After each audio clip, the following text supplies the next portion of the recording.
শুধুমাত্র বাংলাদেশের ব্যাটিং লাইনটা যদি খালি একটু ভালো করতে পারতো, বাংলাদেশ যে কোনো দলের সাথে যে কোনো দেশের সাথে আমরা ফাইট করতে পারতাম। আজকের ম্যাচ নিয়ে যদি বলি, আমি টোটালি মানে বিশ্বভারের ব্যাটিংটা পুরোটাই দেখেছি। আমি যদিও ন্যাশনাল টিমের ক্রিকেটার না, আমি 10টা ম্যাচ আমি যদি খেলি, আমি নিজেও 40 রান করতে পারবো, কনফিডেন্স আমার আছে। তা সে ন্যাশনাল টিমের ক্যাপ্টেন হয়ে আগের 4টা-5টা ম্যাচে সে তার 26 রান। তা আজকের ম্যাচে তিনি মোটামুটি খেলেছেন, তবে শান্ত যে পজিশনে ছিল আরও তার বেশিক্ষণ খেলা উচিত ছিল। আসলে অস্ট্রেলিয়ার বলারদের কাছে মানে বাংলাদেশের ব্যাটাররা যে ভালো কিছু করাটা খুবই কঠিন, তাদের যে বোলিং লাইন, সেই জায়গা থেকে বাংলাদেশ হারবে এটাই জানতাম। অস্ট্রেলিয়ার বিরুদ্ধে ম্যাচে আসলে হার জিত যেমন তেমন, আসলে 17 বছর পর সুপার 8-এ উঠেছে বাংলাদেশ। এটা একটা ভালো লাগার বিষয় ছিল।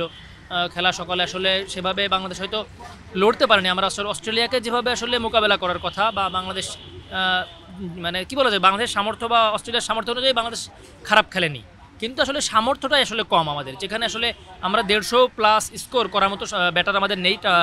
টপ অর্ডারে তো আসলে শুরু থেকেই ব্যর্থ, সেটা সবাই জানে। বোলাররা যে ফর্মে ছিল, আসলে বোলারদের আসল রূপটা আজকের ম্যাচে বের হয়ে এসেছে। আমি যদি বলি যে অন্যান্য ম্যাচগুলোতে বোলাররা যে দাপটটা দেখিয়েছে, অস্ট্রেলিয়ার বিরুদ্ধে এসে বোলারদের সেই রূপটা পায়নি আমরা। অ্যাকচুয়ালি হেরে যাওয়াটা আসলে আমাদের জন্য খুবই দুঃখজনক, কারণ আমরা যেহেতু বাংলাদেশকে মানে এভাবে হেরে যাওয়াটা আমাদের কাছে আসলে এক্সপেকটেশন না। বাট এই হেরে যাওয়াটার পিছনে আমার মনে হয় যে এদের হচ্ছে গিয়ে মানে যে চেষ্টাটা, এটা একটু কেমন যেন এদের কম হয়ে যাচ্ছে, এরা ওইভাবে চেষ্টা করতেছে না। হারলে অবশ্যই সাপোর্ট করবে, কারণ হচ্ছে সেটা আমাদের বাংলাদেশের টিম, আমাদের তো বাংলাদেশের, তারা বাংলাদেশের সন্তান, সেই হিসেবে তাদেরকে সাপোর্ট করা উচিত। পিচটা ভালো ছিল, কিন্তু খেলার যে মেইন প্রবলেমগুলো, এই ব্যাটিং লাইন আপ নিয়ে কোনো দিন ভালো কোনো কিছু আশা করা ঠিক না।